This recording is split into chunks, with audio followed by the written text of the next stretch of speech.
Donc, il y a eu ce qu'on appelle un débat. La Bible dit qu'il y a eu débat et il y a eu vive discussion. Il y a eu une discussion qui a poussé des gens à s'énerver, à se quereller, etc. Dans un débat, il y a tout type d'esprit. Hein. Et que la vérité, de toute manière, ne peut sortir que Que par l'extériorisation des pensées individuelles. Exactement. Et on est confronté à plusieurs types de personnes dans cette église. Ce qui doit diviser l'homme, c'est pas les conflits pécuniaires ou à cause d'un titre, d'une position, de l'argent, des femmes. Je pense que la réelle division aurait dû se faire au niveau de la parole. Quel est ton rapport à autrui, à la jeunesse, à l'église, à cette communauté? Comment tu décrirais ta volonté de contribuer à l'évolution de cette église? Alors, ma volonté principale, ma volonté première, c'est de pouvoir faire en sorte que, comme dit le livre de Romains 10 en son verset 1, mon vœu, c'est que tous soient sauvés. C'est que tous puissent connaître le salut. C'est que tous puissent connaître Christ, comme moi j'ai pu le connaître. Mon rapport à cette église aujourd'hui, il est spécial parce que autant j'aime ma communauté et autant je leur reproche énormément de choses. J'ai dû fouiller moi-même, aller faire mes propres recherches et j'ai été même confronté à certaines réalités. C'est-à-dire qu'à un moment donné, on te demande, ouais, t'es chrétien céleste, ouais, mais c'est quoi? Et j'ai dû me taire parce que je pouvais pas dire quelque chose que je ne sais pas. Donc j'ai dû moi-même aller fouiller, comprendre mon église, comprendre le prophète. Parce que c'est de lui que ce mouvement est aujourd'hui. Donc j'ai analysé ce que moi je pensais de l'église, j'ai analysé les dires du prophète et j'ai aussi examiné et vu les comportements dans lesquels nous vivons aujourd'hui. Et j'ai compris qu'il y a un décalage complet entre ce que le prophète nous a laissé, nous a dit, du moins a dit à nos pères, et ce qu'on voit aujourd'hui. Les gens ont tendance à croire que l'église du Christ céleste euh, est une dénomination parmi tant de dénominations chrétiennes qu'on voit. Certains pensent que l'église du Christ céleste est venue pour combattre une certaine sorcellerie. D'autres pensent que c'est un lieu où nous faisons je sais pas, Mysticisme. voilà, ou bien même on vient consulter les voyants, ou, voilà. Or que selon même la Constitution bleue, qui est aujourd'hui, pour ma part, le livre, la Bible du christianisme céleste, en son article 24, le prophète dit que Jésus lui aurait donné pour mission l'évangélisation. Et aujourd'hui, certains de nos dirigeants nous ont présenté une église où on vient combattre la sorcellerie, où on vient parce que je veux le mariage, je veux l'enfant, je veux l'argent. Elle serait un moyen d'obtenir quelque chose. Voilà, on viendra à Jésus pour Autre chose que lui. autre chose que lui. Et c'est ce qui a aujourd'hui créé toutes ces scissions, ces divisions et ces subdivisions. Parce que dans la même église, il y a deux sortes de divisions. Il y a la division en tant politique de l'église. Moi, je suis de tel camp. Moi, je suis de telle ethnie, je suis de tel pays. Donc ça m'appartient. Le pasteur m'a dit que c'est moi, etc. Et il y a la division qui, pour moi, est la plus juste, qui est la division au niveau de la parole, au niveau de la doctrine. Parce que ce qui doit diviser l'homme, c'est pas les conflits pécuniaires ou autres. Ça doit être la parole. C'est en ça que nous savons si l'homme qui est en face de moi est mon frère ou si il n'est pas mon frère. Ça ne doit pas être à cause d'un titre, d'une position, de l'argent, des femmes. On doit se diviser. Normalement. Ça, humainement, je pense que ça peut arriver. Je dis pas que... Voilà, ça peut arriver. Mais je pense que la réelle division aurait dû se faire au niveau de la parole. Aujourd'hui, mon rapport à l'Église, c'est que je suis, pour ma part, une personne qui remet en doute beaucoup de ses dirigeants. Je remets en cause même leur ministère. Voilà, je fais partie de ces personnes qui, pour moi, dans cette Église, après le fondateur, en tant que ministre, parce que je fais la distinction entre le ministère et le don. En tant que ministre, il n'y a pas de prophète actuellement dans l'Église. Qu'est-ce que ça fait de réaliser ça? Ou du moins d'accepter d'arriver à cette conclusion? C'est dur parce qu'on a grandi dans ce truc-là où on pense que tout le monde est vrai. Tout le monde a raison. Et à la fin de s'asseoir, prendre l'absolu du chrétien, donc la parole de Dieu, et de le confronter à certains hommes de Dieu qui se disent hommes de Dieu, et de voir ce qu'ils font, ce qu'ils prêchent, bah, c'est difficile, c'est dur. Parce que pour certains, ce sont les amis, ce sont les parents de peut-être nos proches, de certaines connaissances, d'amis, de frères. Et on est dans une communauté où quand tu dis quelque chose, ça peut être très mal interprété, ça peut être pris même pour de l'arrogance ou du mépris. T'en as déjà fait l'expérience? Euh, non. Non, parce que j'ai quand même eu ce tact-là de me dire que c'est vrai que voilà, ce sont pour moi des personnes qui n'ont pas souvent eu la, le bon message, mais je n'oublie pas que pour certains, ça a été des personnes très proches de ma famille, donc c'est comme des oncles ou voilà. Donc je garde ce respect-là et je n'ai jamais eu encore l'occasion, on n'a jamais eu cette occasion-là de pouvoir dénoncer ou dire ce qu'on pense. Parce que on est soumis à un truc où, comme je suis le chargé, une fois que j'ai parlé, tu dois dire Amen. Ou bien comme j'ai un petit tissu autour de mes reins, quand j'ai fini de parler, tu dois dire Amen. Donc pour éviter les conflits ou autres, c'est vrai qu'on essaye voilà, de le dire de manière à faire réfléchir.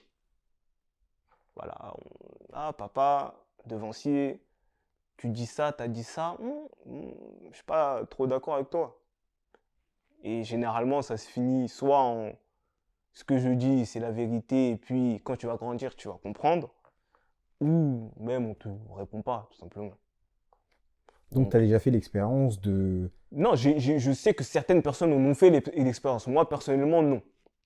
Moi, personnellement, non. Parce que je pense que devrait avoir un cadre pour le faire. C'est pas en discutant comme ça. Non. Donc, ça révèle quand même un problème, un manque d'espace d'échange au sein même de la communauté. Oui, oui, oui, il y a même pas d'échange, pour te dire. C'est que aujourd'hui, depuis que je suis dans cette assemblée, Rarement on t'a demandé, il n'y mon a fils, que jamais penses-tu? eu, il y a jamais eu d'échange. Il n'y a jamais eu d'échange sur les D'espace de points, parole. voilà, d'espace de parole sur les points essentiels pour moi, qui sont la doctrine. C'est-à-dire que c'est la doctrine qui soit t'emmène au ciel, soit t'emmène en enfer. Parce qu'aujourd'hui, on est confronté à la doctrine du christianisme céleste, mais on a écarté la doctrine du Christ.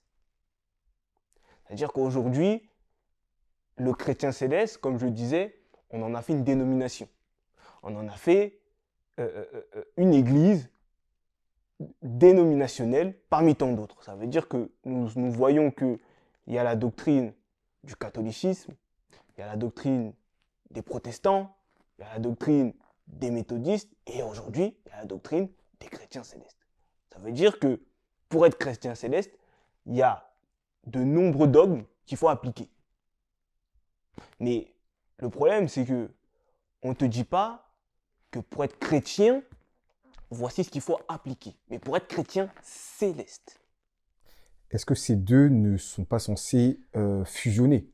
Le fondateur de cette église, comme il est appelé, moi je préfère l'appeler prophète, parce que je pense que aucun homme n'a la capacité et n'a le titre d'être fondateur. Le fondateur de l'église, c'est Jésus-Christ. Selon le livre de Matthieu 16, son verset 17 à 18. Jésus a dit, tu es pierre, et sur cette pierre, la révélation, je bâtirai mon église. Pas leurs églises, pas mes églises, pas les églises, pas vos églises. Mon église. Donc l'église appartient à Jésus-Christ. Donc le fondateur de l'église, c'est Jésus-Christ. C'est pas un homme. Voilà pourquoi je dis qu'on en a fait aujourd'hui une dénomination. Donc aujourd'hui, parce que la dénomination consiste en quoi? On se reconnaître dans un groupe. Et ce groupe-là a un leader. Donc aujourd'hui, dans l'esprit de tous, le leader de l'église, c'est Samuel Bilou Joseph Oshofa. Or, pour moi, Samuel Bilou Joseph Oshofa n'est pas le leader de l'église. Pour moi, il n'est qu'un messager. Il est un prophète qui a été envoyé parmi tant de prophètes dans le monde qui ont été envoyés selon leur époque. Ce n'est pas rien. Ce n'est pas rien. C'est très important. Parce que si aujourd'hui j'ai foi, c'est à cause de ce message. C'est grâce à ce messager. Donc, comme je le disais, pour moi, ce sont des titres qui n'ont pas lieu d'être. Mais comme je le disais, on était à une époque où, la colonisation, il fallait savoir qui était votre leader. Et par abus de langage, on en a tiré que c'est le fondateur de l'Église, que c'est le las de l'Église. Cette Église est à repenser en tenant compte aujourd'hui de la liberté qu'on a de par notre situation aujourd'hui, qui est différente de la situation de l'époque. Il y aurait un travail à faire pour mieux comprendre cette mission, des révisions, une réhabilitation. Parce que c'est un mot qu'on a déjà entendu. Pour ma part, l'Église aujourd'hui a besoin ce que les catholiques ou d'autres congrégations appellent un concile, donc une réunion. Et la Bible appelle ça une assise. Quand on prend le livre de Actes 15, il est dit que Paul et Barnabas ont dû aller à Jérusalem pour traiter un sujet très important. Parce que certains apôtres et certains disciples disaient que pour entendre la parole de Jésus, entendre la bonne nouvelle, il fallait être circoncis selon la loi de Moïse. Et Paul, étant l'apôtre des nations, a dit, mais cela est faux, cela n'est pas juste. Cela n'est pas juste. Donc il y a eu ce qu'on appelle un débat. La Bible dit qu'il y a eu débat et il y a eu vive discussion. Peut-être que des échanges, des paroles un peu outrageuses ont pu être même dites. Pas que j'encourage cela, mais c'est pour vous dire qu'il y a eu une discussion qui a poussé des gens à s'énerver, à se quereller, etc. Dans un débat, il y a tout type d'esprit. Et que la vérité, de toute manière, ne peut sortir que par l'extériorisation des pensées individuelles. Exactement. Et on est confronté à plusieurs types de personnes dans cette église. On est confronté à des personnes qui, moi je suis né dans l'église, le pasteur Ochofa m'a donné la charge. On est confronté aussi à ceux qui disent, moi l'église c'est né chez moi, c'est pour moi. On est confronté à d'autres aussi qui, voilà, qui cherchent aussi leur part, leur part d'héritage, entre guillemets, dans cette église, dans ce message. Si tant est que cet héritage soit essentiellement matériel. Exactement. Donc, forcément, il doit avoir cette explication-là. Il doit avoir ces choses-là. Et aujourd'hui, il y a de nombreuses choses qui sont à revoir et qui sont à corriger et très vite. Parce que la Bible dit que Jésus revient, Jésus revient. C'est ce qu'on entend chaque jour. Mais les gens prennent ça vraiment à la légère. À la légère. On dit qu'il reviendra comme un voleur. Est-ce que tu sais quel jour le voleur va venir pour rentrer chez toi? Tu ne sais pas. C'est de la même manière dont Jésus aussi va venir pour prendre ces personnes-là. Mais je pense qu'il serait très important qu'on puisse s'asseoir avant que Jésus ne vienne comme un voleur. Parce que le voleur, quand il vient chercher ce qu'il doit venir prendre là, il ne te prévient pas. Et il y a des personnes qui pensent que Jésus va toquer, va les appeler au téléphone pour dire « Hey, je viens demain, hein. Donc prépare-toi. » Non. Les gens pensent qu'ils ont encore le temps de « Oh, c'est pas grave, j'ai le temps encore de rester dans la complaisance, de rester sur, entre guillemets, mes acquis, de rester sur mes profits. Et c'est à l'aube de ma mort que je vais... » Me concentrer sur l'essentiel. Or, nul n'est maître de son destin. Nul n'est maître du temps. Et aujourd'hui, il y a une nouvelle génération qui est la jeunesse, pour rebondir à ce que tu disais, qui aujourd'hui est pour moi le fer de lance. Et je pèse mes mots. De la suite de ce message. Parce que nos actions nous le témoignent. Hein. Aujourd'hui, tu peux être de X comme tu peux être de Y. Toi et moi, on est frères. Toi et moi, il n'y a pas de problème. Aujourd'hui, les gens, je parle pour nos pères, se reconnaissent dans un homme. Moi, je suis de tel. Moi, je suis de tel. Or, nous, limite, on se reconnaît chez ni X ni Y. Donc, c'est l'avantage que nous avons. Et si nous pouvons faire plus, ça serait de s'asseoir pour avoir une même voix en face de nos pères, nos aînés. Pour qu'on puisse aussi leur dire la vérité, certaines vérités.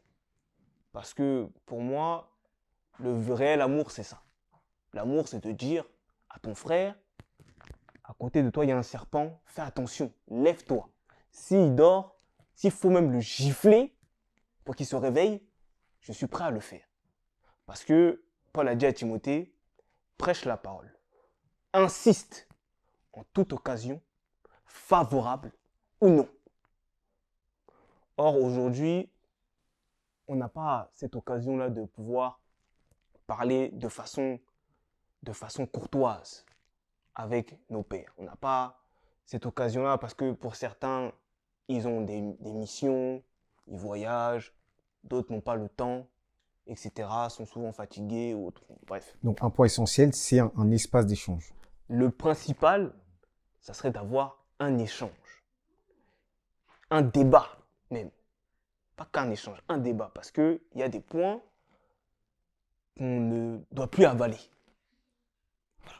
Ça, il faut qu'on puisse le faire maintenant, avant que ça parte dans autre chose. Parce que j'ai le sentiment que actuellement, dans la jeunesse de notre assemblée, ce qui s'est passé avec nos pères, risque de se reproduire.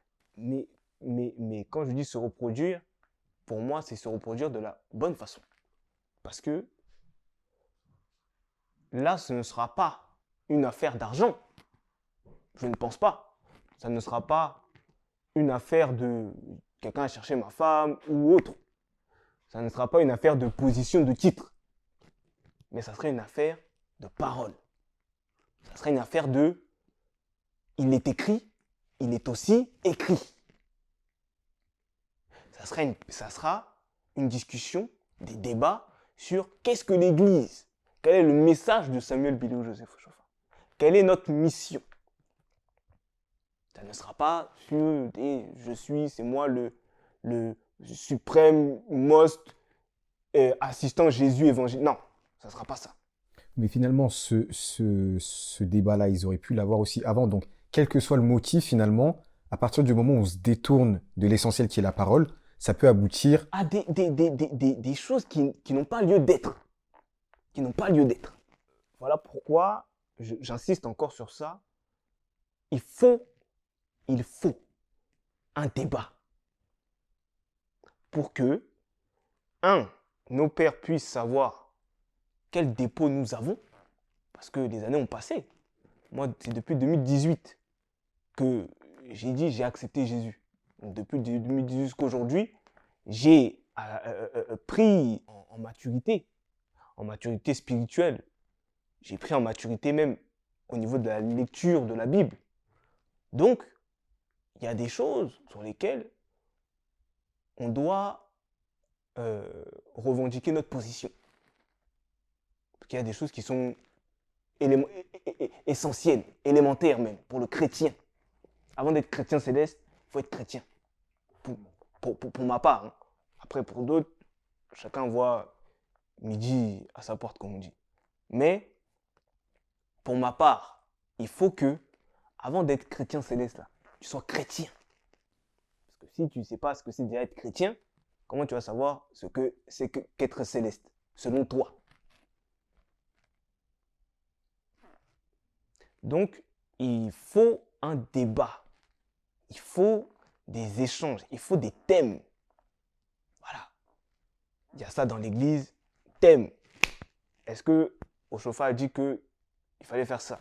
Est-ce que votre constitution, sur laquelle même souvent certains s'appuient pour pouvoir exercer leur ministère ou autre, est-ce que ça concorde avec ce que tu fais? Est-ce que la Bible, maintenant, qui est l'absolu, te met en accord ou te met en porte-à-faux? Donc c'est toutes ces choses qui, pour moi, doivent être vues le plus rapidement possible.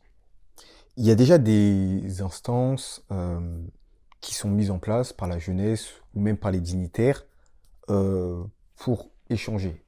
Est-ce que finalement cet espace n'existe pas déjà? Pour ma part, tout ce qui a été fait pour pouvoir instaurer ce qu'ils appellent un climat de bienveillance, de rapprochement, etc., ne sont que balivernes. Et je vais m'expliquer. Parce que, avant de dire, venons expérimenter le Seigneur Jésus-Christ dans une veillée, il faut savoir qui est Jésus-Christ. Mais est-ce que c'est pas le lieu aussi pour aller à sa rencontre? Voilà pourquoi je dis que tout ce qui a été fait depuis jusqu'à aujourd'hui n'est que baliverne. Parce que l'essentiel n'est même pas à l'ordre du jour. Tout ce qui a pu être fait, une veillée, d'ailleurs je ne vois pas autre chose, peut-être sortie, ou bien concert, rien de cela n'a ramené à l'essentiel, le salut. Rien. On a expérimenté le mouvement qu'il y a eu entre 2017 et 2020, à peu près, qui était les veillées dans les paroisses. Ça aboutit à quoi? Il y a quand même des retombées positives. On ne peut pas balayer de cette manière. Il y a des personnes qui ont témoigné, qui ont été touchées. Il y a eu un travail qui a été fait. Je viens. ça aboutit à quoi? Ça aboutit à ce que on parle de l'union dans l'Église, qui est pour moi une, une mascarade, parce que je pense que les dirigeants de l'Église n'ont pas besoin de toi et moi pour savoir qu'ils doivent être unis. Ils passent leur temps à chanter des cantiques, restons unis, restons unis. Ils passent leur temps à prêcher l'amour, 1 Corinthiens 13, etc. Mais entre eux-mêmes, ils n'arrivent pas à faire en sorte même de faire semblant que tout se passe bien. On a vu de nombreux clashs, comme si on était dans une télé-réalité auprès de différents guides religieux ou différents chargés de paroisse sur les réseaux sociaux. Donc, cette histoire de voilà, ils ont essayé ou non, pour moi, c'est du semblant. Toutes ces veillées, tous ces concerts n'ont abouti qu'à rassembler. C'est le seul moment où on a pu voir diocèse X, diocèse Y ensemble, lors de veillées, de jeûnes en plus. C'est pas mal. Je ne balais pas cela. Ça aboutit à quoi d'autre? À ce que certains puissent manifester certains dons qui, pour moi encore, est à examiner. Ça a abouti à ce que certains puissent passer une étape dans leur spiritualité.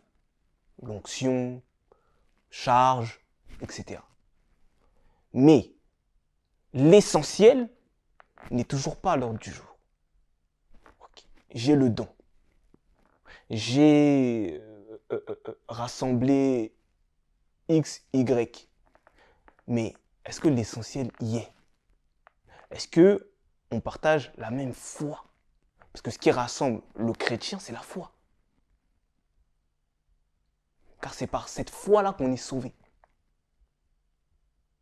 Donc, est-ce que réellement, aujourd'hui, on peut dire que tu prends un jeune dans l'église, parce que je vais d'abord écarter des anciens. Je prends un jeune dans l'église qui peut te parler avec assurance, avec fermeté, avec foi, avec conviction, qu'il a foi en Jésus-Christ.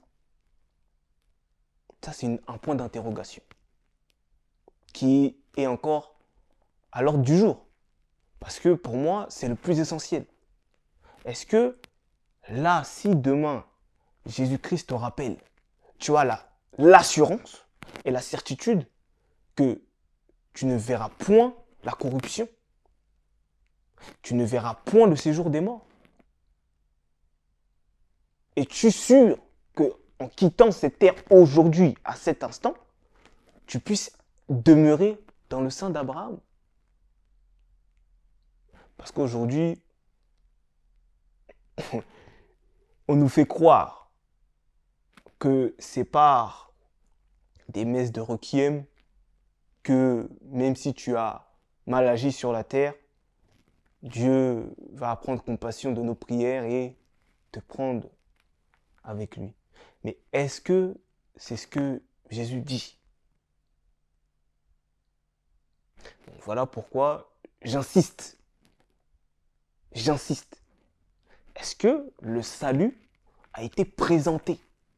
C'est vrai, parce que souvent, on a pu voir, excuse-moi de te couper, on a pu voir que, notamment dans certaines prédications, et de bien de manière, sans la compréhension et l'acceptation de ce point essentiel, il peut y avoir énormément de dérives. Tu parlais de certaines prédications. C'est vrai, dans certaines prédications, par parfois des stratagèmes de peur, on a pu voir des personnes culpabilisées, peut-être dépressifs ou en doute sur leur identité en Christ, parce que on les aurait manipulés sur le salut, leur accès au salut. Mmh. Euh, donc je revenais sur ça pour préciser que, en effet, il est essentiel de s'entendre sur ça Exactement. et de le placer en tant que point essentiel, Priorité. en tant que priorité, pour pouvoir... euh, Parce que, pour un peu revenir sur ce que tu dis, l'essentiel même du christianisme, c'est quoi? C'est la mort et la résurrection de Jésus. C'est accéder à la vie éternelle. Puis en découlent les manifestations, les miracles, tout ce qui peut accompagner ce processus-là. il y aurait un désordre. En somme, il y aurait un désordre. Mais C'est-à-dire que... il y a une cacophonie pas possible. Mais pas, c'est-à-dire qu'il ne dit pas son nom. Mais qu'est-ce qui fait qu'aujourd'hui, notre Église est dans cette situation? C'est parce que X s'est levé un matin, Dieu m'a dit. C'est parce que Y s'est levé un matin, ainsi parle l'Éternel. C'est ce qui a causé, c'est ce qui cause même encore aujourd'hui, ce désordre dans l'Église. Et à travers ça, comme tu l'as si bien dit, il y a des prédications qui te laissent mais une trace dans ton esprit. Si tu ne payes pas ta dîme, tu ne peux pas voir le ciel. Ça, c'est, comme certains disent, c'est écrit où? Non, si tu ne fais pas telle cérémonie, tu vas avoir... C'est-à-dire qu'aujourd'hui, on est livré, des gens sont livrés à des choses qui sont pernicieuses pour leur âme. Aujourd'hui, on a introduit dans l'Église des dogmes qui sont, même pas de nos croyances en tant que chrétiens, plus ne sont même pas de nos croyances en tant que chrétiens célestes. Et aujourd'hui, les gens font de ça une foi. C'est une foi, c'est devenu quelque chose, on a ajouté foi à ça. Et quand tu vas parler de ça, on va te dire, ouh, mais toi, est-ce que tu es vraiment un chrétien céleste même? Parce que c'est la foi que tu touches là. Là tu touches un élément de foi. Donc essentiellement, il y aurait plusieurs fois au sein même d'une même église. Bien sûr, bien sûr. Moi, je ne partage pas certains dires et certains dogmes de l'Église. Moi, quand on vient me voir, on me dit... Enfin, de l'église plutôt de... Enfin, de l'Assemblée, de l'Église du christianisme céleste. Je vois. Quand je dis de l'Église, bon, voilà. Mais on nous parle de... Faut pas porter d'habits rouges ou noirs. Qu'on nous explique ce pourquoi. Je ne partage pas ça. Parce que quand j'ouvre ma Bible, Jésus ne m'a pas interdit de porter de rouge ou bien de porter du noir. Et pourtant, c'est dans la Constitution bleue. Bien sûr. Il y a aussi cette croyance au fait que Marie serait la mère de Dieu. Que Marie aurait le pouvoir d'intercession.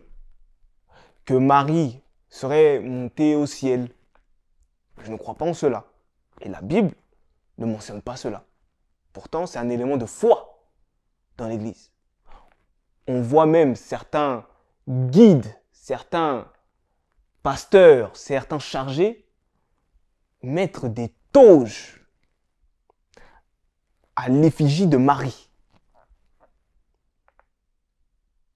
Et comme je le dis encore, si encore le salut était présenté, j'allais dire bon, c'est parce que voilà, les gens ont cru à certaines choses, mais le salut n'est même pas présenté. L'essentiel n'est pas présenté. Et on nous présente des choses qui n'ont rien à voir avec la foi du chrétien. Et diverses choses, divers points doctrinaux qui pour moi sont à revoir. Mais essentiellement, ce genre de choses. Donc, au sein même de l'Église, je ne partage pas la même foi que certains. Moi déjà, en tant que croyant du message de Samuel Bidou Joseph Vauchofa. Donc, D'où l'importance de l'échange. Parce que je veux bien qu'on me dise quelque chose. Oui, voilà, faut faire ça. Mais à un moment donné, explique-moi pourquoi je dois faire ça. Il faut que le chrétien arrive à cette étape-là à un moment donné dans sa vie. Pourquoi je dois aller me faire baptiser? Ah, c'est une ordonnance du Seigneur. Le Seigneur a dit, voilà, dans Marc 16, verset 15, allez, prêchez la bonne nouvelle, celui qui croira et qui sera baptisé.